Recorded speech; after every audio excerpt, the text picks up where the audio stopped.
بسم اللہ الرحمن الرحیم۔ شروع اللہ کے نام سے جو بڑا مہربان اور نہایت رحم کرنے والا ہے۔ السلام علیکم۔ آج کا جو میرا ٹاپک ہے وہ ہے ایک سانپ اور دھوبی کا قصہ۔ حضرت عیسیٰ علیہ السلام کے زمانے میں ایک دھوبی تھا، لوگوں کے کپڑے آپس میں تبدیل کر دیتا تھا۔ لوگوں نے حضرت عیسیٰ علیہ السلام کو اس کے بارے میں بتایا کہ حضور یہ بندہ بڑا گڑبڑ بندہ ہے، لوگوں کے کپڑے تبدیل کر دیتا ہے، آپ اس بندے کے لیے کچھ کیجیے۔ حضرت عیسیٰ نے اللہ کی بارگاہ میں اس کی ہلاکت کی دعا کی، لیکن جب وہ گھر سے نکلا اس کے پاس 3 روٹیاں تھیں۔ ایک سائل آیا تو ایک روٹی اس نے اس کو دے دی۔ سائل نے دعا دی کہ اللہ تعالیٰ تجھے ہر آفات سے محفوظ رکھے۔ وہ دھوبی بڑا متاثر ہوا اور سائل کو ایک اور روٹی دے دی۔ اس سائل نے دعا دی کہ اللہ تعالیٰ تجھے جملہ آفتوں سے محفوظ رکھے۔ دھوبی پھر متاثر ہوا اور تیسری روٹی بھی اسے دے دی۔ اس سائل نے پھر دعا دی، اللہ تعالیٰ تجھے توبہ کی بھی توفیق دی۔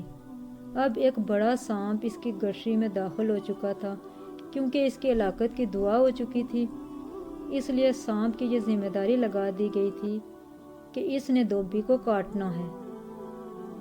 لیکن جب دھوبی نے گٹھری میں ہاتھ ڈالا تو ایک فرشتے نے اس سانپ کو لوہے کی ایک لگام ڈال دی اور وہ دھوبی خیر و سلامتی کے ساتھ واپس آ گیا۔ دھوبی کو پتہ بھی نہیں چلا کہ اس کے ساتھ کیا ہوا۔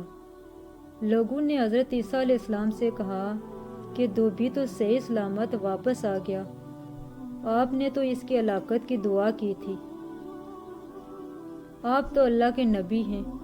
پھر حضرت عیسیٰ علیہ السلام نے اس دھوبی سے پوچھا، ذرا سنو تو صحیح، آج تو نے کون سی بلائی کی ہے؟ اس نے کہا 3 روٹیاں تھیں جو میں نے صدقہ کی ہیں، ایک سائل کو دی ہے۔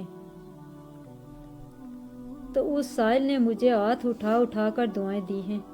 پھر انہوں نے اس سانپ سے پوچھا کہ تم نے اسے قتل کیوں نہیں کیا؟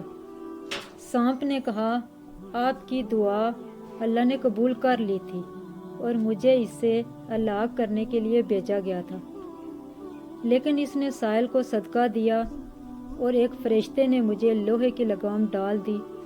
جب دھوبی نے یہ بات سنی تو وہ حیران رہ گیا اور ڈر گیا کہ میں نے لوگوں کو اتنی تکلیف دی اور ایک نیکی نے آج مجھے بچا لیا۔